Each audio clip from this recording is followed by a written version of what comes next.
Salut, alors aujourd'hui on va reprendre notre projet de foire fusion. Si vous vous rappelez, la dernière fois on en était resté au système de sécurité et il nous restait des choses à faire. Donc on va continuer là-dessus aujourd'hui et notamment on va s'intéresser au principal système de sécurité anti-incendie, le fameux fusible thermique. C'est ce qu'on va faire aujourd'hui. Alors si toutefois vous aviez oublié un petit peu où on en était, très rapidement on va reprendre le schéma fonctionnel et puis je vais vous situer un petit peu tout ça. Voilà, la dernière fois on était resté là-dessus, donc on avait fait toutes les connexions de terre. Alors bien sûr pour se prémunir des risques d'électrocution, mais aussi pour se prémunir de certains problèmes potentiels de perturbations électromagnétiques. D'ailleurs si vous avez suivi les épisodes du projet jusqu'à maintenant, vous avez vu que, comment dire, j'ai eu quelques petits déboires, on va dire ça comme ça, justement avec des problèmes de perturbations électromagnétiques qui étaient venus complètement pourrir mes mesures de thermocouple. Et à cause de ça, j'avais déjà failli foutre le feu. Donc c'est pour ça, c'était important qu'on prenne un peu de temps pour faire correctement ces connexions de terre. Donc ça, c'est fait, c'est ce qu'on a fait la dernière fois. Donc c'est fait, ça fonctionne. On va mettre ça de côté pour aujourd'hui, je ne vais pas revenir là-dessus. Donc aujourd'hui, ce qu'on va faire, je viens de vous le dire à l'instant, on va se concentrer sur le fusible thermique. Alors ce fusible thermique, à quoi il sert? Bon, si vous n'avez pas vu les épisodes précédents du projet, peut-être rappeler un petit peu son rôle quand même, c'est toujours utile. Donc son rôle à lui, ça va être de venir couper toute l'alimentation électrique de l'enceinte à fusion en cas d'emballement thermique à l'intérieur de l'enceinte. Puisque ce qu'il faut comprendre ici dans notre système, là, c'est que l'enceinte, bien sûr, elle est pilotée par le contrôleur qui est ici. Et dans ce contrôleur, il va y avoir du logiciel. Et évidemment, du logiciel, ça peut planter. D'ailleurs, c'est même pas comme ça qu'il faut le dire. Il faut pas se dire ça peut planter, il faut se dire ça va planter. D'accord? C'est comme ça qu'il faut raisonner quand on fait de la sécurité. Là d'ailleurs, bon, évidemment, c'est la célèbre loi de Murphy, la loi de l'emmerdement maximum, qui dit que quand une merde peut se produire, eh bien elle va forcément se produire, et en plus de ça, elle va se produire au pire des moments. D'accord?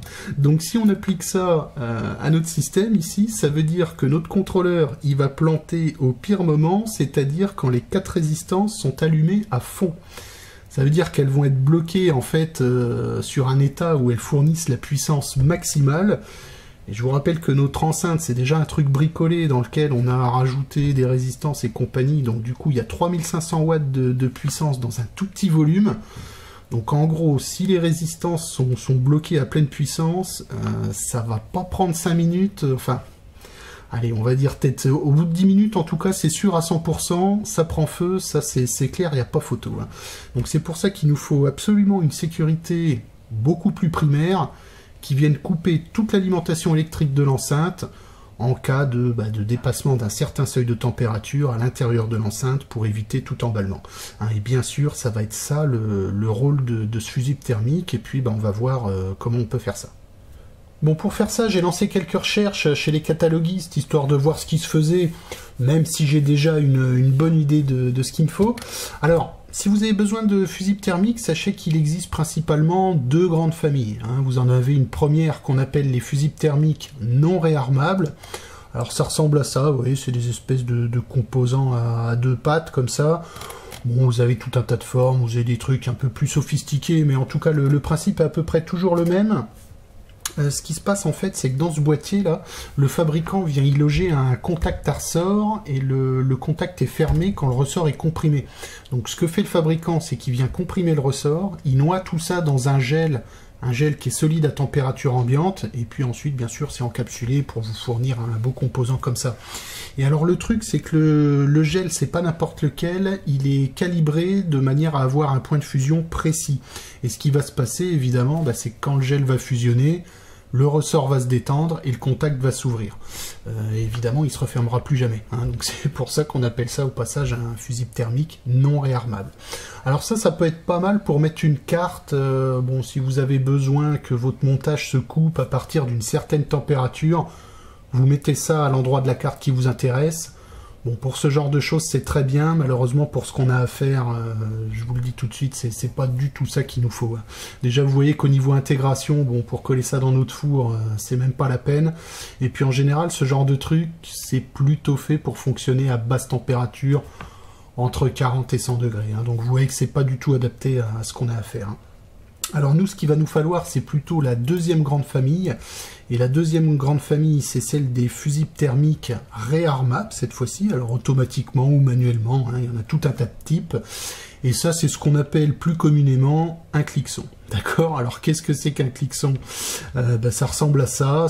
En fait, c'est tout simplement un bilame qui a été encapsulé. D'un côté avec du métal, bien sûr pour vous fournir une bonne conduction thermique, et puis de l'autre côté, alors je ne sais pas si on va le voir, mais en général de l'autre côté c'est encapsulé dans de la céramique pour fournir une bonne isolation électrique. Hein.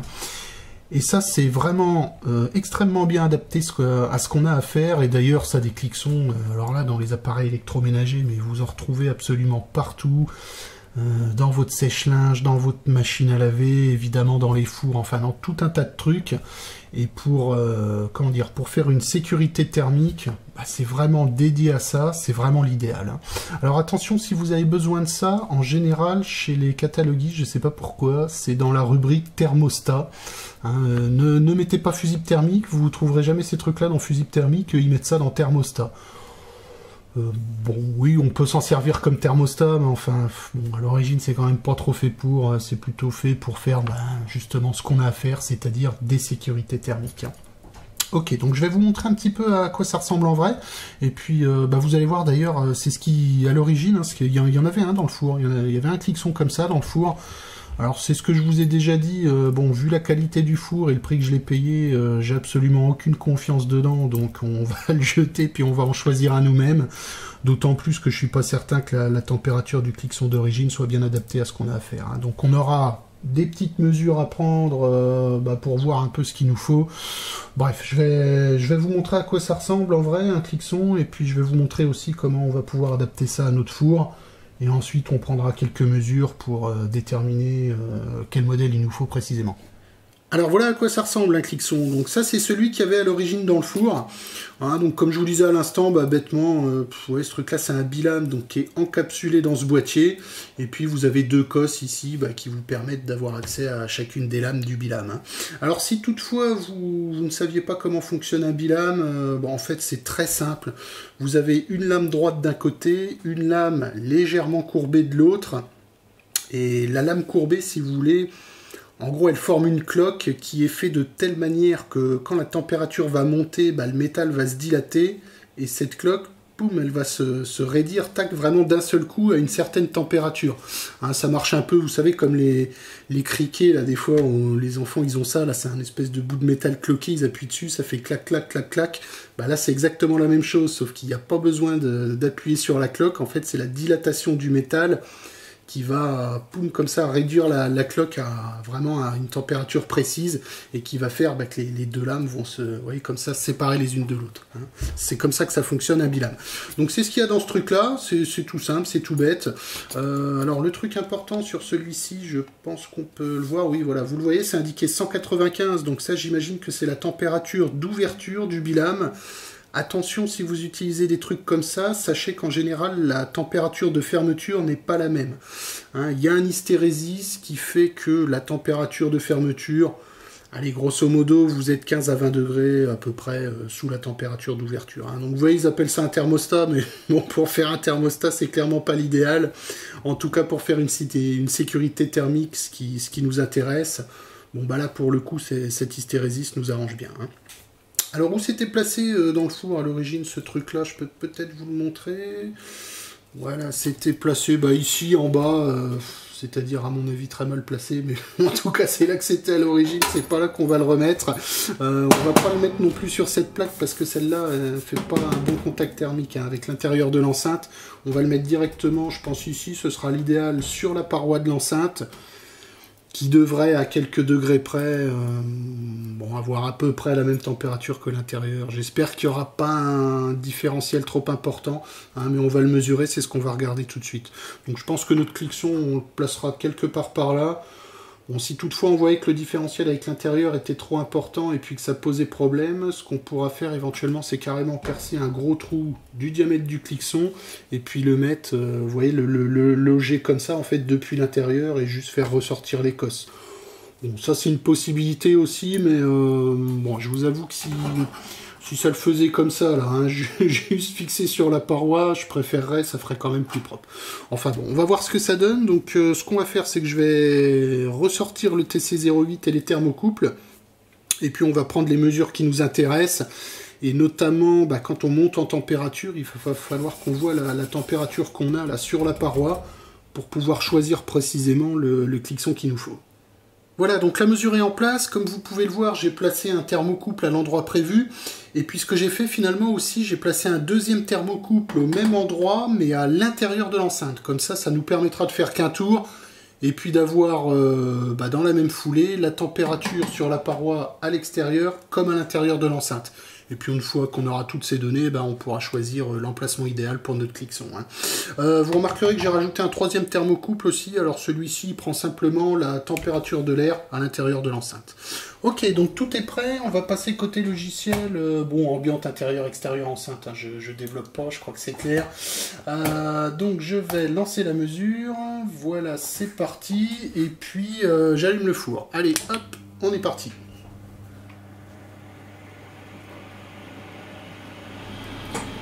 Ok, je vous ai ouvert la fenêtre graphique là, pour que ce soit un petit peu plus parlant. Déjà, il n'y a pas photo, il faudra faire un choix. Comme vous pouvez le voir, la température de la paroi à l'extérieur de l'enceinte, il y a quand même une grosse différence avec la température à l'intérieur. Là, on a déjà 20 degrés, mais encore pas au bout du cycle. Ce qu'on va faire, c'est qu'on va monter comme ça jusqu'à 260 degrés, qui, je vous rappelle, c'est la température théorique maximum du fonctionnement normal de notre four. Voilà. Fonctionnement normal, normalement, la température ne doit pas dépasser 260 degrés, donc on va monter jusque là. Ok, on arrive au bout de la mesure, ça y est, on est presque à 260 degrés de température d'air à l'intérieur de l'enceinte. Allez, on va laisser encore 2-3 secondes. Hop, voilà, c'est bon, 260 degrés. Je vais couper toutes les résistances, là, le ventilateur, je vais tout couper. Bon, ça va continuer de monter, bien sûr. Ouais, il se passe quand même des choses un peu... Enfin, c'est pas tout à fait ce que j'avais prévu là-dedans. Bon, ce que je vous propose, c'est d'arrêter tout ça. Là, je vais ranger un peu. On va mettre les données dans un tableur et puis on va regarder ça au calme. Alors voilà ce que ça donne, nos données une fois mis au propre. Donc qu'est-ce qu'il faut observer là-dessus? Bien sûr, déjà, on va s'intéresser à la courbe jaune qui est la température d'air à l'intérieur de l'enceinte. Et nous, dans notre essai, bien sûr, ce qu'on a fait, c'est qu'on a coupé l'alimentation de l'enceinte à peu près par ici, là, c'est-à-dire aux alentours de 260 degrés de température d'air. Donc le premier truc à observer déjà, mais bon, ça c'est pas une surprise, c'est qu'évidemment il y a beaucoup d'inertie thermique. Les résistances sont toujours chaudes, donc elles continuent à dégager de la chaleur. Et malgré le fait qu'on coupe l'alimentation ici, là, aux alentours de 260 degrés, on continue de monter, on continue même de monter assez fortement. Alors, ce qui est bien quand même, c'est qu'on dépasse pas la barre des 300 degrés. Et je pense, à mon avis, que c'est vraiment la limite qu'il faut se fixer. Bon, évidemment, il faudra faire des essais, mais comme ça, à la louche, je pense que sous les 300 degrés, il n'y a pas de risque d'incendie, donc on est tranquille. Par contre, si on passe au-dessus de la barre des 300 degrés, bon là, je pense quand même que ça commence vraiment à craindre et le risque d'incendie n'est plus négligeable du tout. Donc je pense que voilà, 300 degrés, c'est la bonne limite vraiment à se fixer. Et en tout cas, c'est celle pour l'instant que j'ai décidé de fixer. Puis bien sûr, on verra ce que ça donne, on fera des essais. Donc on voit que si on coupe la température, enfin si on coupe l'alimentation du four, lorsque la température d'air à l'intérieur atteint 260 degrés, on est pas mal, malgré la forte inertie thermique. Vous voyez, on dépasse pas les 287 degrés, donc on a même encore un petit peu de marge. On a une bonne dizaine de degrés à peu près de marge, donc ça c'est plutôt pas mal. Alors maintenant, la question qui se pose, bien sûr, c'est à partir de ça, comment dimensionner correctement notre clixon, sachant que là, le paramètre principal qui va nous intéresser, c'est bien entendu la température d'ouverture du clixon. Donc nous, on a dit qu'on pouvait le mettre au choix sur la paroi de l'enceinte, donc côté intérieur ou côté extérieur. Donc là, vous avez la température côté intérieur, en orange, et en gris, la température côté extérieur.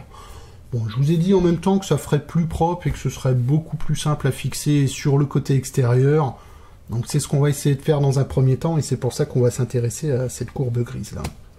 Donc ce qu'on peut voir, si on compare la température d'air à l'intérieur du four et la température de la paroi extérieure, on voit qu'il y a quand même un sacré delta entre les deux, puisqu'il y a plus de 50 degrés. Autrement dit, alors il y a forcément une perte, il y aura toujours, je pense, un delta à peu près constant, mais en même temps, ça veut aussi dire que je pense qu'il y a une inertie thermique extrêmement importante entre l'intérieur du four et l'extérieur de la paroi de l'enceinte. Alors ça peut nous poser un petit problème, parce que le problème c'est que voilà, les deux températures vont quand même être fortement décorrélées. Et ce qu'on pourrait se dire en première approximation, c'est que si on veut pas que la température d'air à l'intérieur du four dépasse 60 degrés, on prend ce point-là, on se déplace verticalement, et sur la courbe grise, vous voyez ici on est à 201 degrés, donc à peu près aux alentours de 200 degrés. Donc on pourrait se dire comme ça à première vue, si on choisit un cliqueson dont la température d'ouverture est de 200 degrés, ou à peu près, on est bon. Eh ben non, moi je pense qu'on n'est pas bon du tout, parce que ce qu'il faut comprendre, c'est que là, la montée que j'ai faite, en fait, c'est une montée ultra rapide. J'ai allumé tout le four, et puis j'ai tout éteint à ce niveau-là. Mais en situation réelle, quand on fera des vraies refusions, ce sera différent. Cette phase-là sera beaucoup plus longue, puisqu'il y aura une régulation, etc. Enfin bref, on aura une phase de montée plus longue. Ce qui veut dire qu'à cause de l'inertie thermique, en fait, notre température de paroi extérieure va monter plus que ce qu'on observe sur cette courbe grise. En tout cas, c'est ce que je pense, à mon avis, c'est ce qui est logique. Ça veut dire qu'il va pas nous falloir un cliqueson dont la température d'ouverture est 200 degrés, mais il va falloir prendre une température d'ouverture plus élevée. Alors, plus élevée de combien? Là, je dirais que c'est la question qui tue, et ça va pas être facile à déterminer. Là, je pense le plus simple, c'est de faire à l'ancienne. On va prendre un truc à la louche, on va faire des essais, et puis ensuite on avisera et on ajustera en fonction de ces essais. À mon avis, ce sera le plus simple, parce que là, le déterminer comme ça, purement théoriquement, je vois pas trop comment on peut faire ça. Alors, ce qu'il faut voir, c'est que du coup, 200 degrés, je pense que ce sera un petit peu faible. Il va falloir monter plus haut si on veut pas être embêté. Alors quand je dis être embêté, c'est vrai que je ne l'ai pas précisé, mais je pense que vous l'avez deviné, le principal problème c'est que si on prend une température, si on prend un cliqueson avec une température d'ouverture trop basse, on a un risque que pendant le fonctionnement normal, notre cliqueson s'ouvre. Et ça c'est un truc qui n'est pas tolérable. Quand on est en fonctionnement parfaitement normal, il faut surtout pas que cette sécurité se mette en route, sinon on va avoir énormément de problèmes. Donc c'est pour ça qu'il va falloir prendre un truc supérieur à 200 degrés, mais pas trop non plus, parce que sinon après on risque, la courbe jaune risque de dépasser les 300 degrés, et ça va pas le faire. Donc là on va faire un truc à peu près à la louche. On va dire que là on a 10-15 degrés de marge, là on est à 200 degrés, donc à la louche on va dire que si on prend un cliqueson avec une température d'ouverture de 200 plus 10 ou 15, donc on va dire entre 210 et 215 degrés, je pense qu'en première approximation on sera pas mal, et c'est ce qu'on va chercher là. On va aller chercher un cliqueson avec une température d'ouverture autour de ça, là, 210-215 degrés, et puis on va faire des essais et on verra ce que ça donne. Sachant que le but, bien sûr, c'est que le cliqueson ne s'ouvre surtout pas en dessous, sous la barre des 260 degrés de température d'air, et il va falloir aussi qu'il s'ouvre suffisamment tôt pour pas dépasser non plus 300 degrés. Donc vous voyez, il y aura un compromis à trouver, comme très souvent en électronique, on peut jamais trouver la valeur qui va bien, absolument parfaite, c'est toujours une histoire de compromis. Donc là, on va commencer avec un truc aux alentours de 210-215 degrés. On fera des mesures et puis on verra si ce compromis est satisfaisant ou pas. Alors, quand même, un dernier petit détail avant de choisir le cliqueson. Il y a d'autres paramètres à prendre en compte sur un cliqueson. Et pour voir ça, je vais vous faire un petit schéma vite fait. Ok, donc je vous ai représenté notre cliqueson tout simplement par un interrupteur commandé qui va venir s'ouvrir à 215 degrés, on a dit à peu près. Attention, c'est certainement pas le schéma normalisé d'un cliqueson, mais en tout cas, moi j'ai représenté ça comme ça, je pense que tout le monde comprend, c'est le principal. Et donc la question qui se pose, c'est comment relier ce truc-là entre le 230 volts du secteur et notre four, de manière à ce que ça vienne couper l'alimentation du four quand le cliqueson va s'ouvrir. Alors là, le truc, c'est vraiment de faire le montage le plus simple du monde, et ça a un avantage de faire ça, c'est que plus ce sera simple, plus ce sera fiable, donc plus notre système de sécurité sera efficace, d'accord? Donc le montage le plus simple que je vous propose, c'est tout simplement celui-ci, c'est de mettre le cliqueson en série, en fait, avec l'alimentation du four. Donc là, si on considère que c'est les deux bornes d'alimentation du four, on va simplement le mettre en série. Ça veut dire que de l'autre côté, on aura le neutre et la phase du secteur on va représenter comme ça, hop. Et voilà le schéma de notre système de sécurité. Donc vous voyez, c'est vraiment totalement enfantin, hein. C'est juste un interrupteur commandé qui est mis en série avec le four.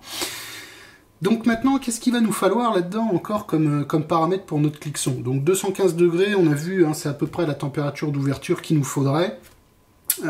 Sachant que sur les cliquesons, c'est pas le seul paramètre, il y en a deux autres. Hein, votre cliqueson, bien sûr, il aura une tension d'isolation maximum à respecter. Alors là, dans notre cas, quand l'interrupteur est ouvert, bien sûr, on aura la tension secteur ici, c'est-à-dire 230 volts alternatifs. Bon, rassurez-vous, la plupart des cliquesons, pour pas dire même tous les cliquesons, sont prévus pour fonctionner de toute façon sur du 230 volts alternatif, donc ça posera absolument aucun problème. Maintenant, le paramètre qui va nous embêter, c'est quand le cliqueson sera fermé, eh bien, il devra supporter un courant, bien entendu, et ce courant, il devra être égal en fait à tout le courant tiré entre guillemets par le four. Et on a déjà vu que notre four il tire grosso modo on va dire 16 ampères, hein, à peu près 16 ampères. Bon là le truc c'est qu'il faut quand même se laisser une petite marge. Alors moi en général quand j'ai des trucs à dimensionner comme ça je prends toujours au moins 50% de marge, ça permet d'être vraiment très confortable. Donc là, vous voyez, si on prend 50% sur 16 ampères, ça va nous faire 16 et 8, 24. Donc idéalement, il nous faudra un cliqueson qui puisse supporter 24 ampères. Alors ça, je vous le dis tout de suite, ça va être très dur à trouver, pour pas dire impossible. Et éventuellement, on va réduire un peu d'autres marge. Si on trouvait un truc qui supporte 20 ampères, bon, on aurait encore 4 ampères de marge, on va dire que ça ferait l'affaire, on va pas chipoter. Voilà, donc en définitif, il faut qu'on recherche donc un cliqueson dont la température d'ouverture est d'à peu près 215 degrés, d'accord, hein, grosso modo, qui supporte le secteur, donc 230 volts AC. Alors là aussi, bien sûr, avec une marge, hein, mais les trucs qui sont prévus pour être fonctionnés sur le secteur, de toute façon, il y a toujours une grosse marge. Et puis ils sont indiqués 230 volts AC. Hein. Donc voilà, il nous faut ça aussi. Et puis dernier paramètre, il faut que notre cliqueson puisse supporter, alors bon, 24 ampères, ce serait l'idéal, au minimum 20 ampères. D'accord? Donc ce que je vous propose, c'est d'aller faire un tour chez les cataloguistes et puis voir si on arrive à trouver ça. Voilà, donc pour trouver ça, là je suis chez Radiosphere. Alors bon, tout simplement parce que je sais par expérience qu'ils sont plutôt bien fournis sur ce genre de choses chez Radiosphere. Donc comme vous le voyez, je suis déjà dans la rubrique thermostat, donc dans la bonne rubrique où on va trouver ce qui nous intéresse. Et il existe, enfin Radiosphere nous propose 355 modèles. Donc évidemment, on va pas se taper les 355 modèles, hein, on va mettre un petit filtre sur ce qui nous intéresse le plus, c'est-à-dire sur la température d'ouverture. Alors, en température d'ouverture, qu'est-ce qu'on nous propose? Ouais, c'est un peu dommage, hein. Ils ont mélangé les degrés Fahrenheit et les degrés Celsius, mais bon, on va quand même s'en sortir. Alors, en Celsius, on a 180 degrés, 200 degrés, 220 degrés et 246 degrés. Bon, on va prendre ce qui est le plus près de ce qu'on recherche, c'est-à-dire quelque chose aux alentours de 210, 215 degrés. On avait dit, allez, on va aller taper sur le 220 degrés. On devrait être pas mal. Et là, comme vous le voyez, on n'a qu'un seul résultat. Hein, donc le choix, il va être vite fait, de toute façon. On va voir hein, ce que ça nous ressort. Voilà, bon, c'est ce que j'avais déjà trouvé, c'est un cliqueson de chez Honeywell, là, de la série 2455 RC. Alors, Honeywell, si vous connaissez pas, c'est un monstre industriel, ils font bon, tout un tas de trucs, hein, enfin bref, voilà, tout ça pour vous dire que c'est un grand fabricant en qui vous pouvez avoir toute confiance, hein, il n'y a pas de souci là-dessus. Hein. Voilà, donc malheureusement, on aurait bien aimé avoir le choix. Et bon, comme vous le voyez, il n'y a qu'un modèle qui recevra, donc ça va être vite fait. Si vous vous posiez la question, oui, j'ai déjà été voir chez Farnell, chez Moser et compagnie. Bon, c'est toujours la même référence qui ressort, là, hein, c'est une référence de la série 2455 RC de chez Honeywell. Alors, bon, niveau température, ça fait parfaitement l'affaire. Niveau tension aussi, vous allez voir, il n'y a pas de problème. Voilà, si ça veut charger. Donc qu'est-ce qu'on nous dit? Niveau température, alors niveau d'ouverture 220 degrés, température de fermeture, comme je vous avais dit, c'est toujours un petit peu plus bas, hein. Il y a toujours un hystérésis, là on est à 180 degrés, mais pour ce qu'on a à faire, c'est absolument parfait. Tension de contact 250 volts AC, alors ça c'est bon. Bon, rassurez-vous, on a de la marge, hein, je vous montrerai la doc vite fait juste après, c'est approuvé UL, CSA et compagnie, donc ça peut supporter des pics de tension largement supérieurs à ça, donc ça, il n'y a aucun problème. Le seul souci, il est ici, vous voyez, pouvoir de coupure, 10 ampères. Bon, comme on vient de voir à l'instant, nous, il nous aurait fallu 24 ampères, ou bon, au pire, 20 ampères, ça aurait fait l'affaire. Là, on est à la moitié, donc clairement, on ne pourra pas faire passer tout le courant du four dans ce cliqueson-là, ça c'est clair. Et alors là, bon, faites-moi confiance, hein, j'ai cherché un bon moment. Je n'ai trouvé aucun cliqueson à ces températures-là capable de supporter 20 ampères. Apparemment, ça n'existe pas. Hein, donc, il va falloir se débrouiller avec ça. Ok, donc j'ai passé commande et j'ai reçu les composants. Donc ici, comme vous pouvez le voir, c'est bien le modèle 220 degrés hein, qu'on vient de voir juste à l'instant. Alors, ce que je vous propose de faire, déjà, tu peux voir à quoi ça ressemble. Je vais vous l'ouvrir. On va mettre un coup de ciseau là-dedans. Voilà. Bon, bah, ça ressemble à un cliqueson, à tout ce qu'il y a de plus classique. Ce que je vous propose de faire dans un premier temps, c'est de voir si cette température d'ouverture de 220 degrés convient à notre application. Hein, et puis dans un deuxième temps, on réglera aussi ce problème de courant là, et ce problème de commande, puisqu'on vient de voir que ça ne supporte que 10 ampères, et donc on ne pourra pas faire une commande en série, comme je vous ai montré tout à l'heure. Il faudra trouver un autre système. Bon, on verra ça après. On va déjà faire les essais de température.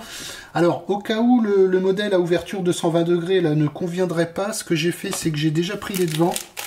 En fait, j'ai pris les deux modèles juste à côté, c'est-à-dire que j'ai pris le modèle juste en dessous à ouverture 200 degrés, et puis celui juste au-dessus à ouverture 250 degrés. Hein, comme ça, si ça convenait pas tout à fait, ça nous permettrait d'ajuster sans avoir besoin d'attendre. Hein. Ok, donc je vous propose de faire ça tout de suite. On va installer ce cliqueson là, puis on va voir si thermiquement, l'ouverture à 220 degrés convient à notre four. Hein. Allez, c'est parti. Bon, comme on a dit tout à l'heure, on va placer ça, allez, grosso modo dans ce coin-là, ça me paraît pas mal. On va mettre 2 coups de perceuse juste pour repérer, voilà, sans s'exploser les doigts si possible. Allez, c'est parti, on perce.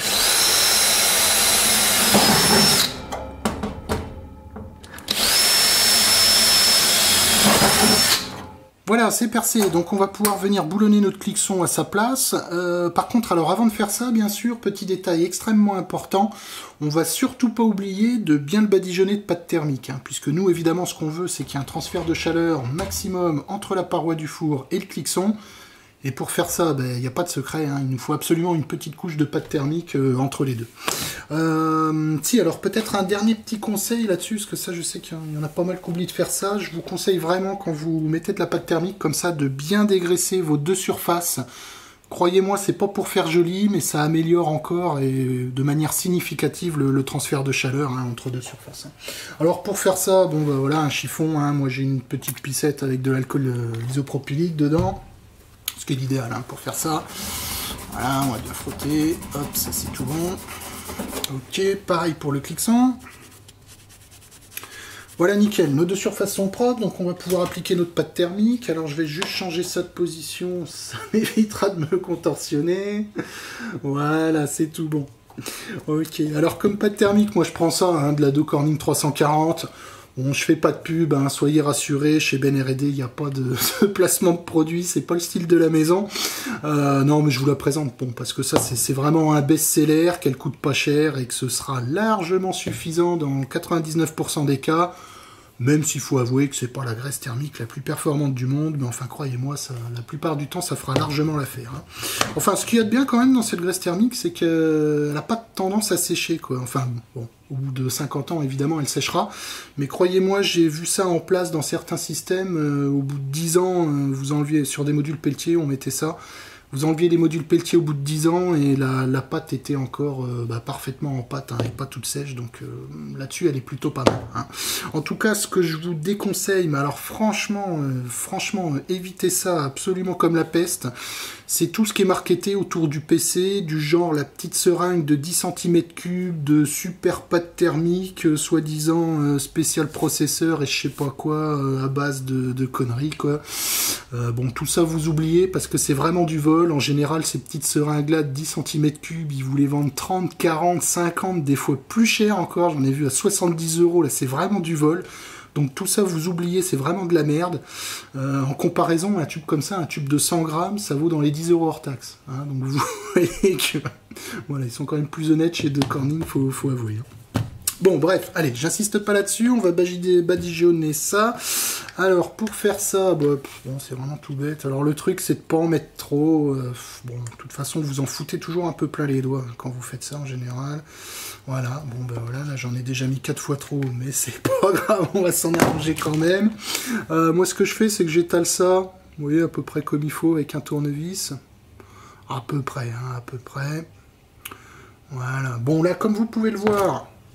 C'est extrêmement moche, c'est pas lisse, c'est pas étalé, mais alors pour bien la lisser, pour bien l'étaler, pour enlever les éventuelles bulles d'air entre les deux surfaces, j'ai une petite technique. Alors c'est un peu la technique du crasseux, mais au moins ça marche très bien. Je vais vous montrer ça, vous allez voir. Alors on va remettre la caméra en place. Hop. Voilà, donc là comme vous le voyez, ma surface est franchement dégueulasse, hein. C'est pas lissé, il faudrait que ce soit bien plus lisse que ça. Maintenant pour faire ça, bah, c'est très simple, je colle ça là-dessus, vous voyez, et après je fais faire des petits mouvements comme ça, hop, des petits mouvements en cercle. Alors j'en fous partout, mais au moins je suis sûr que c'est bien lissé et qu'il n'y a plus d'air après. Et quand ça fait vraiment ventouse, vous voyez, quand vraiment vous... Là, je tire dessus, ça fait vraiment ventouse. Hein. Vous voyez, le truc tient tout seul. Donc, quand ça fait bien ventouse comme ça et que ça tient tout seul, vous êtes tranquille, c'est qu'il n'y a plus de bulles d'air dans votre graisse thermique. Et là, vous pouvez ajuster, vous pouvez visser. Et puis, évidemment, bah, après, on nettoiera tout ça. Hein. Allez, c'est ce que je vais faire tout de suite, d'ailleurs. Voilà, le clixon est en place. Bon, c'est à peu près propre. Hein. Enfin bon, en tout cas pour une réalisation amateur, on va dire que c'est pas trop mal. Voilà, donc maintenant il nous reste plus qu'à tester ça. Pour ça, je vais mettre en place un petit banc de mesure. Et puis bon, vous allez voir. Hein. Je mets ça en place et je vous explique tout ça. Ok, tout est en place. Donc ce que j'ai fait, bien sûr, c'est que j'ai ressorti le TC08 sur lesquels j'ai connecté les deux sondes du four. Et puis j'ai rajouté aussi un autre thermocouple pour prendre la température d'air de l'enceinte. Bon, tout simplement parce qu'il y a un petit peu d'inertie là hein, sur les sondes du four et je voudrais prendre une mesure au plus juste, donc c'est pour ça que j'ai rajouté ce thermocouple là. Donc ce qu'on va faire, c'est qu'on va simuler entre guillemets un emballement thermique du four. Donc pour ça, on va le laisser allumer, enfin on va lui fournir de l'alimentation en permanence. Et puis ben, on va laisser travailler le clixon. Hein, c'est-à-dire quand le clixon va s'ouvrir, ben, il va couper l'alimentation du four. Quand il va se refermer, il va la remettre en route. Et puis on observera si niveau température on est bon et si on ne dépasse pas cette barre des 300 degrés. Là, hein. Alors bien sûr, le petit souci, bah, vous l'observez, pour l'instant notre clixon il est relié à rien du tout. Hein, donc il risque rien d'alimenter ou de couper, ça c'est clair. Bon, comment on raccordera le clixon, on verra ça plus tard. Hein. Là pour l'instant le but c'est juste de faire des essais thermiques. Donc ce que je vais faire, c'est que je vais piloter manuellement l'alimentation du four en fonction de l'état du clixon. Alors, pour détecter l'état du clixon, bah, ce qu'on va faire, c'est qu'on va simplement lui connecter le multimètre à ses bornes. Voilà, si j'arrête de trembler... ok, c'est bon. Et puis, on va mettre le multimètre en mode ohmmètre. Hein, comme ça, ça nous indiquera l'état du clixon. Bien sûr, clixon passant, bah, on n'observe pas de résistance, donc 0 ohm. Et puis, clixon ouvert, on devrait observer overload sur le multimètre. Hein. Et puis, en fonction de l'état du clixon, eh ben, j'allumerai ou j'éteindrai l'alimentation du four, hein, ce qui reviendra à faire ce que le clixon fera quand il sera connecté correctement. Allez, je vais passer côté logiciel pour lancer la mesure. Hop, c'est parti. Donc pour l'instant, sur le multimètre, on a 0 ohm, donc un clixon passant, donc on peut envoyer la sauce. C'est parti. Alors ce qu'on va faire aussi, on va pas faire qu'un seul cycle. Hein. Je vais le laisser monter, le clixon va s'ouvrir, donc la température va redescendre, il va se refermer, ça va remonter, etc. etc. Et j'aurais voulu comme ça au moins récupérer les données de 2, 3, voire même 4 cycles, hein, histoire d'avoir une bonne idée de ce qui se passe thermiquement dans notre enceinte.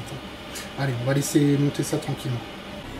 Ok, on arrive à une température d'air d'environ 260 degrés. Bon, les sondes du four indiquent un petit peu moins, 245. Donc là, on va se mettre prêt à commuter. J'espère que le clixon va bientôt s'ouvrir. Bon, là, faudrait qu'il... idéalement, faudrait qu'il se décide à s'ouvrir, hein, quand même, pépère, là. Bon, comme vous le voyez, l'ouverture du clixon qui se fait un petit peu attendre, ça c'est clair. À mon avis, on va être trop... Voilà, vous voyez, on est déjà à 290 degrés. Sachant... Ah, ça y est, voilà, il a coupé. Donc, toc. Donc, le clixon s'est ouvert. Donc j'ai coupé l'alimentation et là on va voir jusqu'où ça monte. J'espère que ça va pas monter trop haut. Sachant qu'il s'est quand même coupé bien tard. Ouais, 320 degrés, ça continue de monter. Bon, on dépasse un petit peu. Là, je sais pas trop, hein, faudra... Ça y est, on a eu un pic ouais, à 320 degrés. Bon, c'est pas encore trop méchant. Bon, là, le truc, c'est que dans l'enceinte du four, évidemment, j'ai rien mis du tout. Hein, donc, pour qu'il y ait un incendie, si vous vous rappelez de l'épisode là où j'avais eu quelques déboires, je vous avais dit, il me semble que je crois que j'étais monté quasiment aux alentours de 400 degrés et l'enceinte avait parfaitement tenu. Hein, donc le four, lui, 300 degrés, ça lui pose aucun problème. Par contre, c'est si on a des choses à l'intérieur, c'est ça qui va brûler, hein, surtout. Donc bon, pour l'instant, on fait des essais à vide, là, on voit ce que ça donne. Mais une fois qu'on aura fini tout notre montage final, il faudra essayer avec une carte dans le four. Hein, parce que c'est ça qui va brûler en premier, et c'est ça qu'il faudra essayer. Ok, bon, là, on a eu un pic à 320 degrés. Ouais, bon, allez, on est 20 degrés au-dessus de ce qu'on avait prévu. C'est pas encore trop vilain. Hein. J'espère que ça va passer. Donc là, on va laisser redescendre la température. Et puis, quand le cliqueson va se refermer, je vais rallumer, bien sûr, l'alimentation du four. Hein, puis on va faire plusieurs cycles comme ça.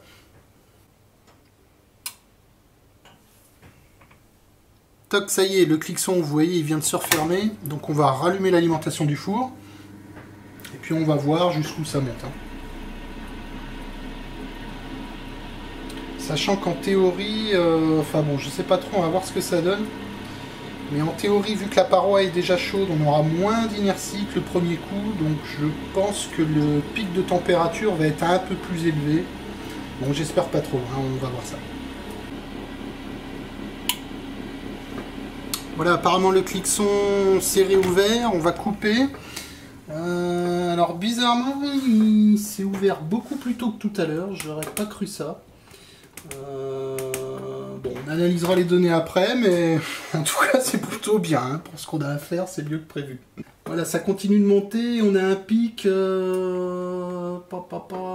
non, finalement on est à peu près comme tout à l'heure, hein. Ça va, c'est pas monté si haut que ça, donc... Ouais, aux alentours de 320 degrés. Non, finalement on n'est pas si mal que ça. Hein. Allez, ce que je vous propose, c'est de faire un dernier cycle, histoire de voir si on obtient encore une fois la même chose. Hein, auquel cas on sera sûr du coup. Donc on fait ce dernier cycle et puis ensuite je mettrai les données au propre, hein, dans un tableur et on analysera tout ça. Ok, bon, si on est répétable, ça devrait pas tarder de se refermer en théorie. Apparemment la paroi du four a emmagasiné un peu plus de chaleur que le premier coup, parce que là vous voyez le cliqueson met plus de temps à se refermer. Hein. La température d'air à l'intérieur du four descend plus bas que tout à l'heure. Bon, ce qui est plutôt pas mal, hein, pour nous finalement. Bon, comme vous le constatez, maintenant, ça fait déjà un bon moment que la température redescend, hein, puisque ça fait une demi-heure maintenant que j'ai commencé cet essai.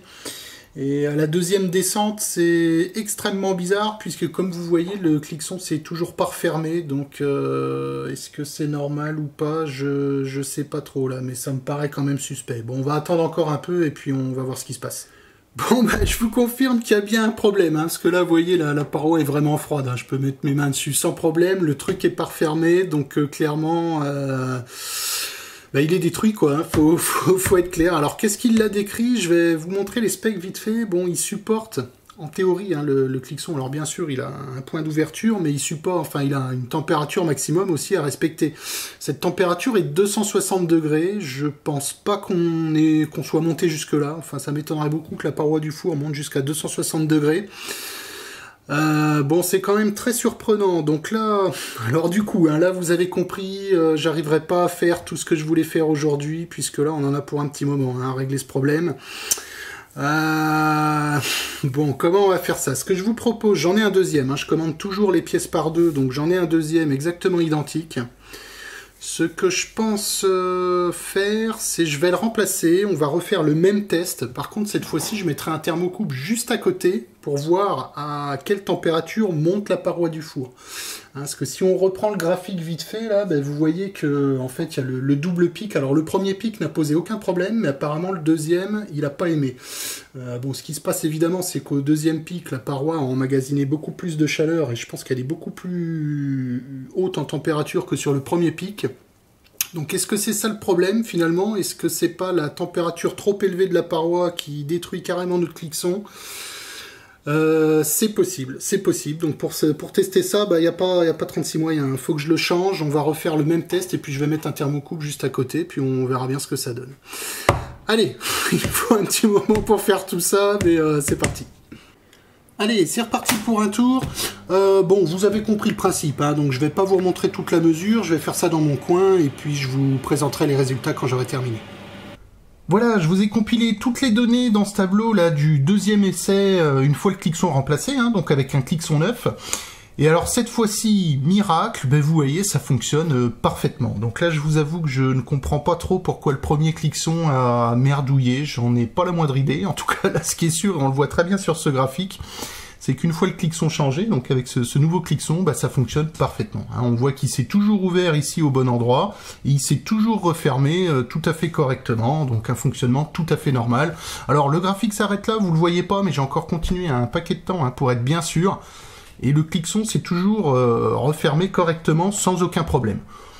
Donc pourquoi le premier cliqueson ne fonctionnait pas? Écoutez, je vous avoue que je sais pas trop. Hein. Je pense qu'on va mettre ça sur le compte de la malchance et je pense qu'on est tombé sur une pièce défectueuse. Enfin bref, j'y reviendrai tout à l'heure. Là, ce qui compte, c'est que cette fois-ci, notre essai a parfaitement fonctionné et on va pouvoir analyser nos résultats. Hein. Alors, ce qu'il faut observer déjà en premier, par rapport au problème qu'on a eu là, hein, vous savez, j'avais émis l'hypothèse que c'était une température de la paroi trop élevée qui venait détruire le cliqueson. Donc la température de la paroi ici elle est représentée en grise et si on regarde jusqu'où ça monte, si j'arrive à prendre mon petit trait rouge, voilà, bon, ça monte à peu près hein, grosso modo jusqu'ici, donc vous voyez on est aux alentours des 220 degrés, donc on est très loin des 260 degrés, donc le cliqueson est dans sa plage de fonctionnement tout à fait normale et il n'y a absolument aucune raison qu'il soit détruit à 220 degrés, hein, ça c'est clair. Donc encore une fois, pourquoi le premier a été détruit, j'en ai pas la moindre idée, mais bon, bref, on va y revenir. Ce que je vous propose là cette fois-ci, maintenant qu'on a un truc qui marche, c'est d'analyser nos résultats. Donc ce qu'il faut observer déjà sur ces résultats, c'est qu'on est extrêmement répétable et je dirais que c'est même encore mieux que ce que j'avais prévu. Moi au début, intuitivement, je pensais bon qu'on allait avoir une première valeur de pic, que le deuxième pic serait un petit peu plus élevé, le troisième encore un petit peu plus élevé, etc. Et puis qu'on finirait au bout de quelques cycles par se stabiliser, bon, on va dire à une certaine valeur.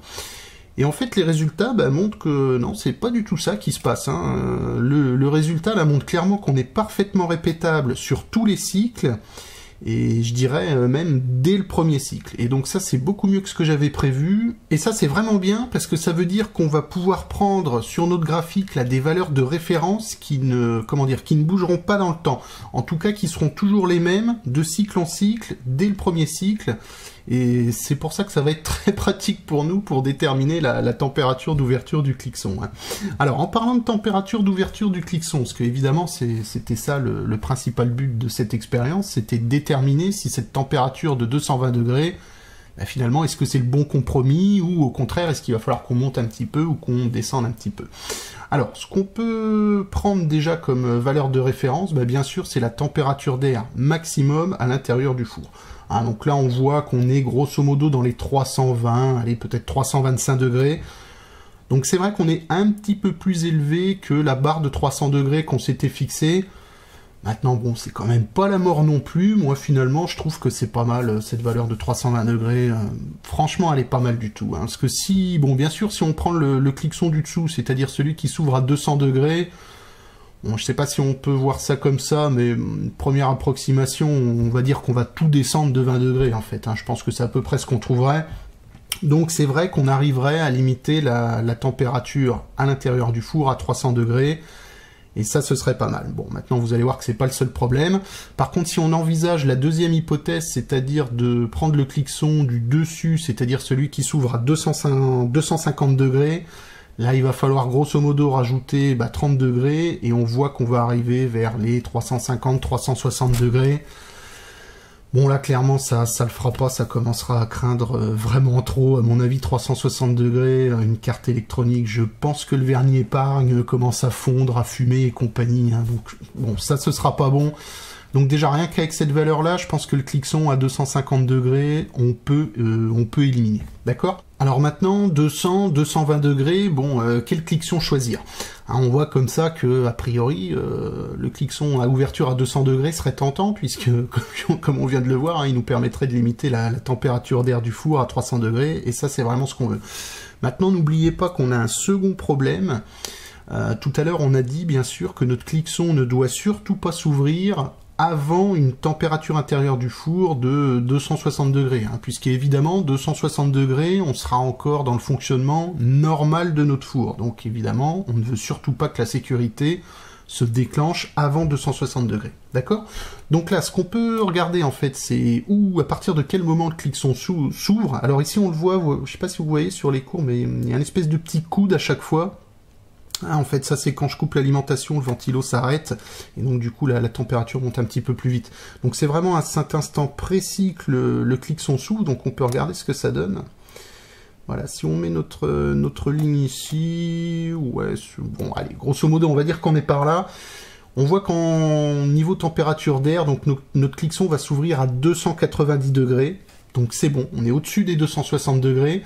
Par contre, il faut quand même se rappeler que nous, notre température dans le four, on la mesure avec des sondes, hein, des sondes qu'on a intégrées dedans, et la valeur de température de ces sondes, c'est la courbe orange ici. Donc ça veut dire qu'on va descendre un petit peu plus bas. Donc là, on va se mettre à peu près en face. Voilà, si on prend, allez, on va prendre sur le deuxième cycle. Voilà, donc notre cliqueson va s'ouvrir ici, ce qui correspond à une température mesurée par les sondes. Donc on va être à peu près, grosso modo, par là. Donc vous voyez, on est, allez, 275, 280 degrés. Ça veut dire que pour ce qu'on a à faire dans notre four, avec ce cliqueson-là, donc à ouverture 220 degrés, ben, on est bon. Ça veut dire qu'il ne s'ouvrira jamais avant 260 degrés, donc on pourra travailler normalement. Par contre, si toutefois on voulait prendre la valeur du dessous, c'est-à-dire le cliqueson qui s'ouvre à 200 degrés, ce qui se passerait, il faudra enlever 20 degrés à cette valeur. Hein. Donc là, on va dire qu'on est grosso modo à 275-280 degrés, donc moins 20 degrés. Là, on arrive à 260 degrés. Ça veut dire que si toutefois, on voulait installer le cliqueson à ouverture 200 degrés, je pense qu'on aurait des problèmes. Il y a de grandes chances qu'il s'ouvre trop tôt, en fait, et qu'il s'ouvre pendant le fonctionnement normal du four. Donc finalement, vous voyez, cette valeur de 220 degrés, bon, c'est vrai, elle n'est pas parfaite, on dépasse un petit peu les 300 degrés, mais en tout cas, je pense que c'est vraiment le compromis idéal pour notre four. Hein. Bon, faudra voir bien sûr ce que ça donne en essai réel, mais là, comme ça, à première vue, ça me paraît vraiment la bonne valeur. Hein. On voit qu'on est bon, puisqu'en résumé, si on prend la valeur du dessus à 250 degrés, ben, on va être trop haut, et si on prend la valeur du dessous, donc le cliqueson à ouverture 200 degrés, il y a un risque qui vienne s'ouvrir lors d'un fonctionnement normal, donc ça évidemment ça va pas. Voilà, donc au final, je pense qu'en conclusion de cet essai, ce qu'on peut dire, c'est que notre cliqueson à ouverture 220 degrés, c'est le bon compromis, hein, donc on va conserver celui-ci, et puis la suite, ça va être de voir comment on peut le raccorder, là, parce qu'il y a encore cette histoire de courant là, qui est trop élevé. On va voir ça. En attendant, je voulais juste faire un petit point là, sur le cliqueson, donc le précédent, celui qui fonctionne pas. Vous allez voir, je vais vous montrer 2-3 trucs là-dessus. Alors le voilà le fautif, ça c'est le cliqueson donc, qui fonctionnait pas, hein, que j'ai remplacé. Bon, j'ai fait quelques essais dessus, je vais pas tout vous montrer, mais avec le fer à air chaud, j'ai quand même réussi à le tester, et je vous confirme qu'il y a bien un problème, hein, puisqu'il s'ouvre correctement à la température prévue, ça c'est bon, il n'y a pas de souci, par contre il se referme jamais, hein, donc il y a bien un problème. Alors, en fait si, il y a un moyen de le faire fermer, il faut le tapoter comme ça, et si on le tapote, on entend cling, la lame qui se referme, mais bon, ça c'est pas un fonctionnement normal, hein. Normalement il devrait se fermer tout seul. Et puis, il y a un autre truc qui me dérange, bon vous l'entendez certainement pas, mais faites-moi confiance, il y a une espèce de bruit de gling-gling là-dedans, et ça c'est pas du tout normal. Hein. Donc il y a bien un problème avec le premier cliqueson qu'on avait mis en place. Vous dire d'où ça vient, j'en ai pas la moindre idée. Je pense qu'il y a une des lames du bilame hein, sur laquelle il y a une contrainte mécanique trop importante et donc qui a endommagé ce truc-là. Alors est-ce que ça vient du transport? Est-ce que j'ai fait une fausse manip? C'est pas à exclure non plus. Ou alors est-ce qu'il est carrément sorti des lignes de production dans cet état-là?